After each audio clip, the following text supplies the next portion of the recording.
É 1958, Michael Corleone está entrando em um negócio histórico com Iman Roth, um negócio avaliado em mais de 100 milhões de dólares. Mas, na realidade, tanto Michael quanto Roth estavam jogando um jogo de xadrez extremamente alto e arriscado. O Poderoso Chefão 2 está cheio de mistério e intriga, e algumas das maiores perguntas que todos temos giram em torno do Acordo de Havana. Até agora, essas perguntas permaneceram um mistério, mas hoje finalmente responderemos a todas as suas perguntas e mais. Havia elevado o Império Corleone de uma família mafiosa um tanto pequena, mas poderosa, confinada às ruas de Nova York, para a organização mais poderosa do país, administrando seu vasto império como se fosse uma empresa Fortune 500. À medida que Michael subia exponencialmente em status e poder, tornando-se mais sofisticado e entrando em um novo nível no jogo de poder, seus inimigos também faziam o mesmo. Ele não estava mais lidando com chefes de máfia locais ou chefes sicilianos. Agora estava lidando com um tipo completamente diferente de gangster, e seus novos inimigos eram muito mais perigosos do que qualquer um que ele tivesse enfrentado antes. Ele precisava se adaptar rapidamente, mas mesmo assim, para um homem tão ambicioso quanto Michael Corleone, por que ele pararia aqui? Por que não ver até onde ele pode chegar? Não é verdade? Então, qual seria o próximo passo? Como ele iria para o próximo nível? É aí que entra Iman Roth. Roth era astuto e provavelmente o personagem mais maquiavélico em O Poderoso Chefão, e ele entendeu duas coisas vitais sobre Michael: o que ele quer e como ele pensa. Roth analisou cuidadosamente Michael à distância e percebeu que ele queria desesperadamente se livrar da reputação criminosa de sua família e se rebrandar como uma das famílias mais ricas e estabelecidas da América. Nem mesmo seu pai sonharia que algo assim poderia ser possível. Michael acreditava de coração que não havia limites para o que ele poderia alcançar. Então por que não mirar na posição mais poderosa do país, um homem que quer ser presidente dos Estados Unidos, tendo dinheiro para tornar isso possível? Então, Roth explorou isso e fez uma oferta que ele não poderia recusar, e assim surgiu o Acordo de Havana. Sua visão, mesmo em sua idade avançada, era extremamente ambiciosa, e o que ele imaginava era verdadeiramente algo extraordinário, que capturou a imaginação de todos os grandes chefes do submundo criminoso, incluindo o que agora havia se tornado o dom mais poderoso e rico, Michael Corleone. Roth imaginou criar uma nova e melhorada Las Vegas, um Monte Carlo do Caribe, e ter uma parceria com o próprio presidente cubano significaria que eles estariam essencialmente acima da lei, e assim ninguém poderia competir com eles. Além disso,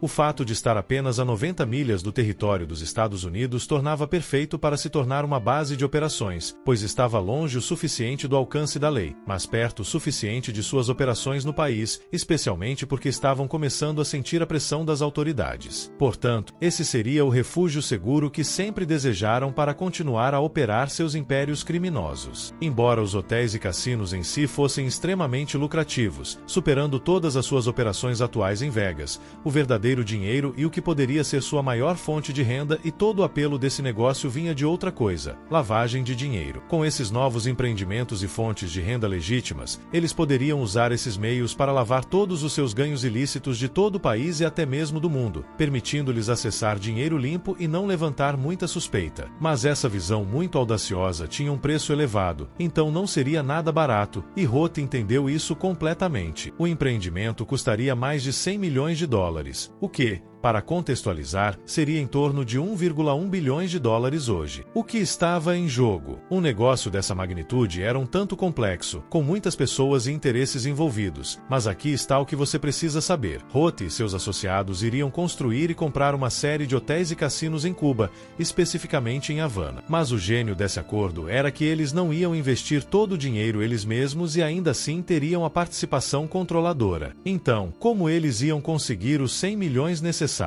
De onde viria o dinheiro? Bem, é aí que entra o suborno ao presidente cubano. Veja, o governo cubano iria investir 50 milhões no empreendimento, e quanto à outra metade, eles usariam sua influência sobre o sindicato dos Teamsters para financiar os outros 50 milhões. Mas é aqui que os 2 milhões de dólares de Michael entram em jogo. O preço para entrar nesse acordo com Roth e se tornar um parceiro era que Michael teria que fornecer os 2 milhões iniciais que seriam usados para subornar o presidente cubano para que ele pudesse permitir o início do acordo. Esse era um valor bastante alto, mas Michael entendia que ter o próprio presidente presidente em sua folha de pagamento trazia muitos benefícios. Em troca de colocar uma quantia tão grande de dinheiro, Michael não apenas se tornaria um parceiro oficial no Acordo de Havana, mas também assumiria todos os interesses de Roth, especificamente todas as operações de Roth no sul da Flórida e agora os hotéis e cassinos em Cuba. Mas, na época da morte ou aposentadoria de Roth, eu transferiria todo o meu interesse na operação de Havana para o controle dele. Portanto, esse foi um grande risco para Roth. Ele tinha muita fé nesse acordo. Michael basicamente herdaria a maior parte de seus negócios e ativos, e você provavelmente pode imaginar que esse foi um grande acordo. Fica muito mais claro porque Michael não queria que esse acordo fosse perturbado ou estivesse em risco de forma alguma. O importante é que nada interfira em nossos planos para o futuro. Quem estava envolvido? Os principais jogadores. Então,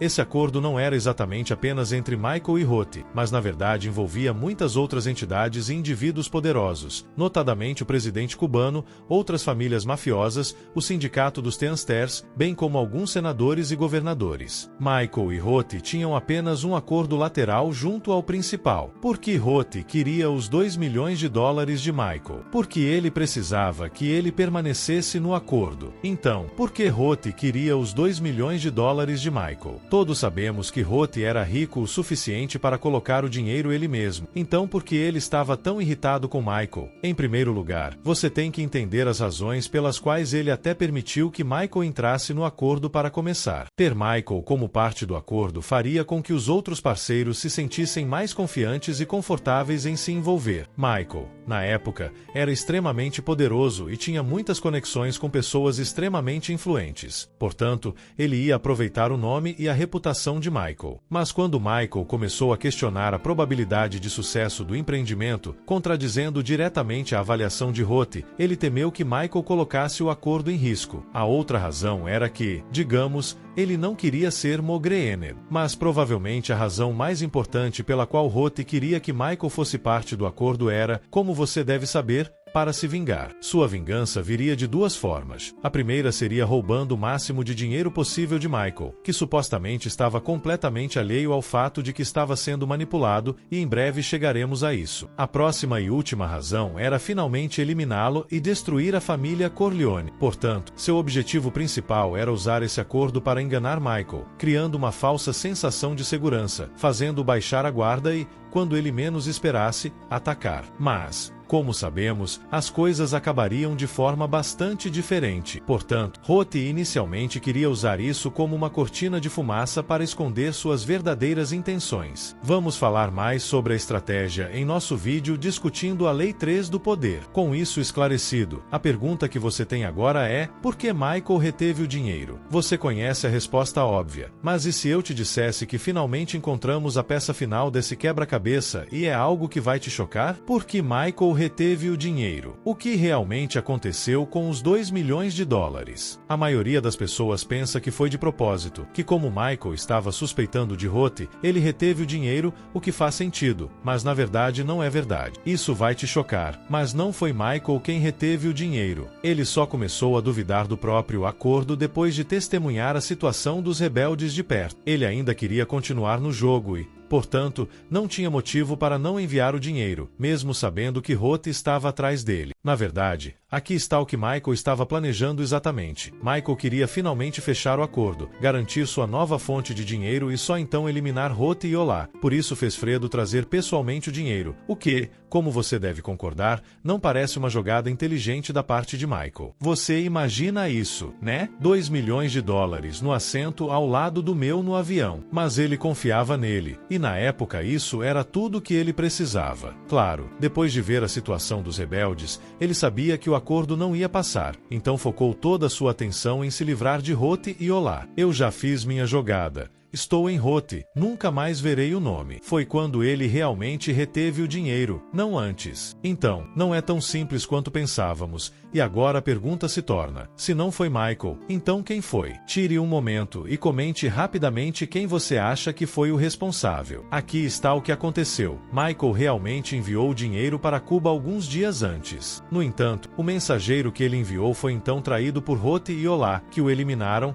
roubaram o dinheiro e culparam Michael. Isso foi apenas a cereja no topo do bolo para Ruth. Ele queria extrair o máximo possível da família Corleone antes de destruí-la, aliviando um pouco sua sede de vingança ao mesmo tempo. Apreciar ver Michael, que parecia totalmente alheio ao que estava acontecendo, e colocar Michael na defensiva só mostra o quão astuto e maquiavélico ele realmente era. Então, o que realmente aconteceu foi que Michael só começou a pensar em reter o dinheiro depois que o dinheiro não chegou e percebeu que a situação dos rebeldes estava fora de controle e estava certo sem sombra de dúvida de que era Ruth o tempo todo. Depois de acabar, leve-me para casa em um carro militar, sozinho, para minha proteção. Antes de eu chegar ao meu hotel, estarei avaliando. Como Michael sabia que seria assassinado em Cuba? Michael parecia bastante certo de que isso iria acontecer. Então quem lhe disse? Michael estava apenas testando Fredo? O presidente informou Michael ou foi alguém mais? Na verdade, é muito mais simples. Depois que Ruth confirmou a suspeita de Michael, quebrando um pouco o personagem de mentor sábio, ficou bastante óbvio que Ruth era quem estava atrás dele. Ele entendeu que a única razão pela qual ele ainda estava vivo era o fato de Ruth querer mais dinheiro de Michael, e agora o dinheiro estava em Cuba, ele literalmente não tinha mais uso para ele. Todo o resto estava pronto. Ruth tinha o acordo pronto e só restava remover Michael da imagem. Michael entendeu que essa era a jogada mais inteligente que Ruth poderia fazer. Ele poderia assassiná-lo enquanto ele está vulnerável fora de seu próprio território e então culpar os rebeldes. Um movimento verdadeiramente magistral, e com Michael fora do caminho, mesmo que eles percebessem que ele era o responsável, ele não precisaria se preocupar muito com qualquer retaliação da família Corleone, já que estaria em completa desordem. Mas Michael estava 3 movimentos à frente de Ruth e havia organizado uma rota de fuga. O plano original de Ruth, claro, Ruth não tinha realmente a intenção de cumprir sua parte do acordo, mas quando Michael sobreviveu, ele precisou continuar na jogada. Mencionamos isso antes. O acordo era quase bom demais para ser verdade, e realmente era, mas além do fato de que Michael ainda estava na jogada, o acordo e a visão eram exatamente os mesmos. Ele estava determinado a construir algo que nunca havia sido feito antes. Porque Michael continuou a trabalhar com Ruth. Algo que pode parecer bastante estranho é que sabemos que Michael sabia que Ruth era quem estava por trás da tentativa de assassinato, não Pentangeli. Então, por que Michael continuaria trabalhando com Ruth se soubesse, sem sombra de dúvida, que Ruth estava atrás dele? Porque alguém como Michael, que provou ser um estrategista capaz e um grande jogador no jogo de poder, faria o que parece ser um movimento ilógico? A resposta pode ser encontrada depois que identificarmos quem Michael decidiu levar com ele. Como você sabe, ele não levou nenhum de seus principais executores, nem Rocco nem Alneri estavam envolvidos. Em vez disso, Michael enviou Buceta, um assassino altamente qualificado e experiente, que foi especificamente contratado diretamente da Sicília. Essencialmente, ele era o Luca Brasi de Michael. Michael não queria arriscar colocar seus principais homens nessa tarefa caso algo desse errado, especialmente porque eles estavam entrando no que é considerado território de Ruth. Mas também havia outra razão, era para que ele pudesse atrair o traidor. Ele precisava resolver o mistério antes de eliminar Ruth, e na época ele ainda não sabia quem era. Então, é por isso que, no início, ele só queria manter Ruth tranquilo. Fazer Ruth relaxar completamente lhe dá a oportunidade de atacar. E como mencionamos antes, além de prever a revolução em Cuba, ele também queria que o acordo passasse e herdasse a fortuna de Ruth.